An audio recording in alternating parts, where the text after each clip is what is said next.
Olá, sou Tiago Medeiros, professor de Novas Tecnologias do Instituto Federal do Rio Grande do Norte, e continuando nossos conjuntos de entrevistas, vamos conversar com Fabiane, que vai falar sobre o tema de design educacional. Fabiane, um pouquinho sobre ela, Fabiane Belletti, ela é mestre pelo Programa de Pós-Graduação Ciência e Tecnologia do Instituto Federal do IFSU, Campus Pelotas, Visconde da Graça. Ela é especialista em Ciência e Tecnologias na Educação pelo Instituto Federal do IFSU, é licenciada em Matemática pela Universidade Católica de Pelotas e tem qualificação em Design Institucional pela empresa Livre Docência, Tecnologia Educacional.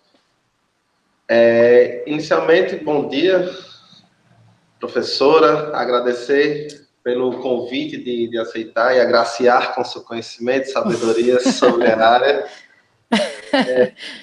Gostaria de perguntar inicialmente, né, que você falasse um pouco sobre si, né, um pouco sobre o seu histórico acadêmico e profissional e sua experiência na área de design educacional. Bom dia, então. Obrigada, professor Tiago, pela oportunidade de ter essa conversa, né, de contar um pouco essa trajetória que a gente vem desenvolvendo aqui no Rio Grande do Sul, né? Primeiro eu queria dizer que eu gosto muito do Rio Grande do Norte, sou muito fã do campus EAD Natal. O professor Tiago é um grande parceiro de trabalho, assim, tenho aprendido muito com ele. O design educacional, ele entrou na minha vida por uma necessidade particular, digamos assim. Eu tenho uma coisa que é interessante contar, assim, que parece, no início até pode parecer fora de contexto, mas é uma coisa que tem tudo a ver com a minha ida para esse caminho do design educacional. Eu tenho epilepsia desde os 5 anos de idade e o meu cérebro ele nunca funcionou lá muito bem, né? Ele dava travadas, assim, de vez em quando, dava uma travada. Então, desde muito pequena, eu sempre precisei buscar formas de fazer com que eu aprendesse coisas novas, de que as coisas ficassem, que o conhecimento ficasse comigo, porque o cérebro tinha lá os seus probleminhas de funcionamento. Ao longo da minha vida, eu busquei a matemática, porque eu precisava compreender a matemática, porque foi um problema constante na minha vida escolar, e eu queria entender o pensamento matemático. E eu acreditava, quando eu escolhi o curso, quando eu fui fazer a licenciatura, eu acreditava que se eu compreendesse o pensamento matemático, a forma de raciocinar em matemática, de usar o raciocínio lógico, aquilo ia me favorecer com relação ao meu próprio aprendizado. Foi até uma coisa bem egoísta, né? De procurar para resolver um problema meu. E aí eu fui me inserindo nesse mundo da matemática. E a matemática é uma área, assim, que depende muito de organização, né? Se a gente não organizar o pensamento, não organizar as informações, a gente não chega lá na resolução do problema. E tem um outro detalhe na matemática que eu aprendi com um grande mestre que eu tive na licenciatura, que é o professor Lino Soares, que é um grande mestre da nossa área. Ele sempre dizia para nós o seguinte: façam a análise do resultado, né? Cheguem no resultado e façam a análise do que vocês encontraram, né? Então eu fui, ao longo da minha vida acadêmica, trabalhando com essas duas coisas, com a análise e com a organização das informações, né? E aí, mesmo assim, eu ainda não estava satisfeita. Aí fui fazer mestrado, fazer especialização, mestrado. E na especialização e no mestrado eu encontrei uma forma de me organizar melhor, de organizar melhor o pensamento, as ideias, os dados com que eu estava trabalhando, que eram as metodologias, né? As diferentes metodologias que a gente usa na pesquisa, né? E no mestrado com o meu mentor acadêmico, que foi o professor doutor Raimundo Ferreira Filho, que há poucos dias estava aqui contigo, né? Que é nosso coordenador no projeto do ProEdu.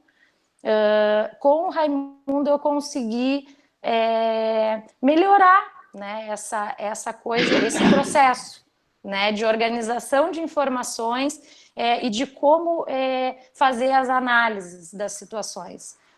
E aí, de repente, eu encontrei o DI, por um acaso. Foi assim, foi um acaso, né? Realmente foi um acaso, foi trabalhando no projeto do ProEdu, do repositório ProEdu, que eu cheguei nessa área do DI. E aí procurei a livre docência com o professor Regis, que é fantástico na área, e acabei fazendo a qualificação. Essa qualificação veio para completar o que faltava ainda na minha vida profissional. E aí, como a gente ficando agora há pouco, eu uso o design educacional ou o design instrucional, né? Eu ainda tenho o hábito de chamar de design instrucional. Eu uso o DI em praticamente tudo na minha vida, né? Eu consigo, ele veio realmente para completar a minha vida. Então, a gente está falando, né, sobre design institucional, design educacional, mas para você, né, o que é o design educacional diante de tantas definições que existem? Sim, sim. A gente, no mestrado, pelo doutorado, pela vida acadêmica, a gente sabe, né, que a gente não define uma coisa de uma única forma, né? A gente adota uma ideia que a gente concorde, fundamenta e traz isso.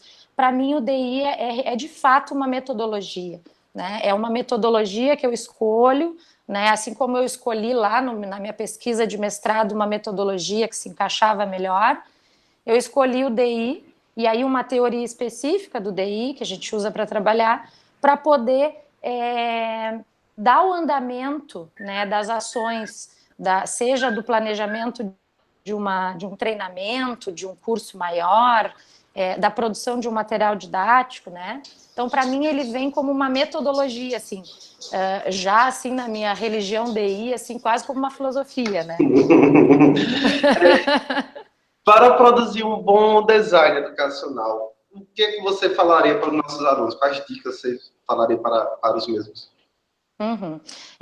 Antes de iniciar qualquer coisa, assim, eu acho que sempre, em qualquer situação, uma boa análise, né?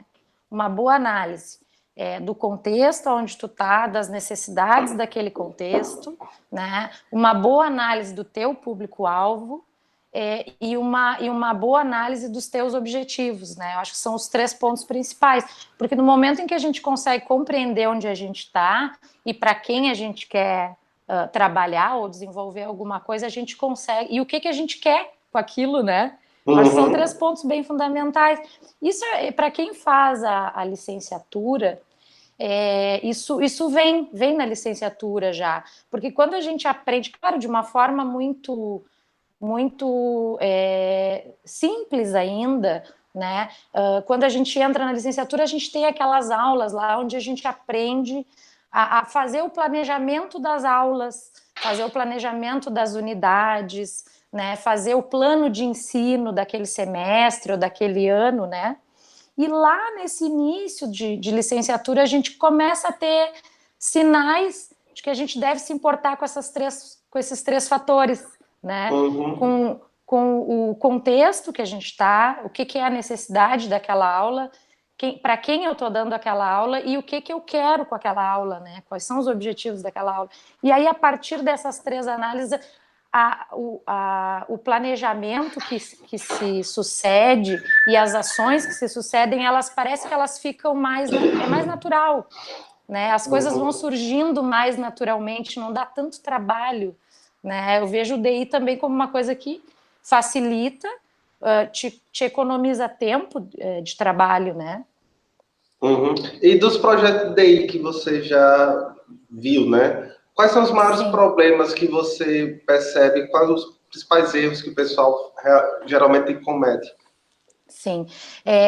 Existe uma coisa, assim, que acredito que em função de ser a área que a gente fica mais focado, né? Nós trabalhamos também com acessibilidade, né? Eu noto, assim, que não existe, assim, uma preocupação. Quando tu faz lá o curso, né? Tu até vê ali no alvo, existe ali uma questão que levanta isso, mas é uma coisa muito superficial. De fato, não se tem voltado o olhar para cima da questão das pessoas com deficiência, né? E nós agora, né, Tiago, especialmente esse grupo do Proedu, que levantou todas essas questões de produção de material acessível, né? Nós conseguimos enxergar de longe, né, quando o material ele não foi levado em consideração que uma pessoa com cegueira, uma pessoa com dislexia, uma pessoa com síndrome de Down, e não é só a pessoa cega ou a pessoa surda, né? A pessoa com transtorno de aprendizado, com algum transtorno de aprendizado, com alguma deficiência mental leve ou mais grave, todas elas são beneficiadas quando a produção do material e o próprio planejamento do curso é pensado levando em consideração essas necessidades, né? Uhum. E é uma coisa que ainda não está posta, né, publicamente. Assim, a gente sabe, existe essa coisa de chamar atenção para a luta das pessoas com deficiência, que é essa luta pelos direitos, né, direito à educação. Nós temos hoje a Lei Brasileira da Inclusão, que prevê o direito à educação e o direito de acesso à informação, mas ainda não se tem detalhes, assim, não é público ainda a forma de fazer isso. Né? Isso eu acho que é uma contribuição do Proedu, né, de toda a equipe do Proedu, com relação a essa deficiência que eu noto, até fazendo o trocadilho da palavra, essa deficiência da área, né, de DI, de DE e de todas as outras, né. Uhum. E para o futuro, o que é que você enxerga no futuro dessa área do design educacional? Olha, eu vejo assim esse profissional que se preocupa, né, e que está buscando essa qualificação na área de design educacional, eu consigo enxergar ele em vários locais, né, como a gente estava falando há pouco, né, numa conversa antes da transmissão, é ano de eleição, né, e existe uma forma de encaixar o planejamento do design educacional, a metodologia dentro de uma organização de uma campanha política, por exemplo, né? Existe uma forma de encaixar o design, a sequência que nós usamos e que facilita na educação e no ensino em casa, né? Então, eu vejo o DI e o DE, tá, como uma área do futuro, né, em função de que a gente vê essa tendência da educação à distância cada vez mais forte, né, e dessa coisa do ensino híbrido também, né, cada vez mais forte, e aí esse profissional ele é indispensável, né, porque todo esse material que é trabalhado para a educação à distância tem que ser muito melhor pensado, né, do que um material que o professor está lá com o aluno e que ele resolve na hora um problema, caso aconteça. A educação à distância ela precisa estar muito bem amparada, né, para que os processos possam fluir melhor, né?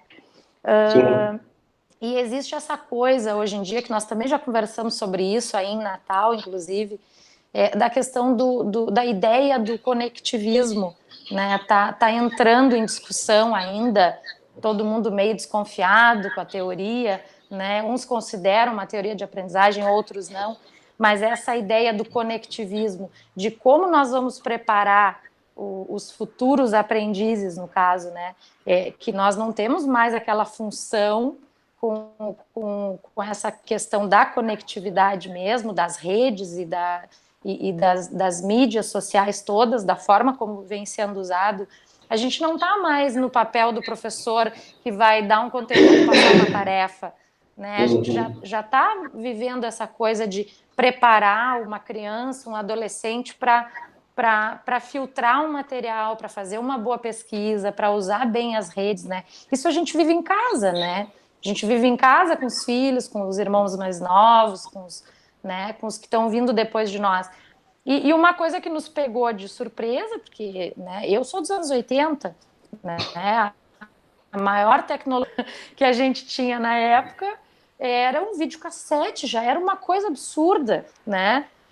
E nós tivemos que aprender a lidar com isso aos trancos e barrancos, mas eu acho que hoje a gente já tem teorias que nos amparam, como o conectivismo, que fazem com que a gente consiga deixar esse adolescente, essa criança melhor preparado, né?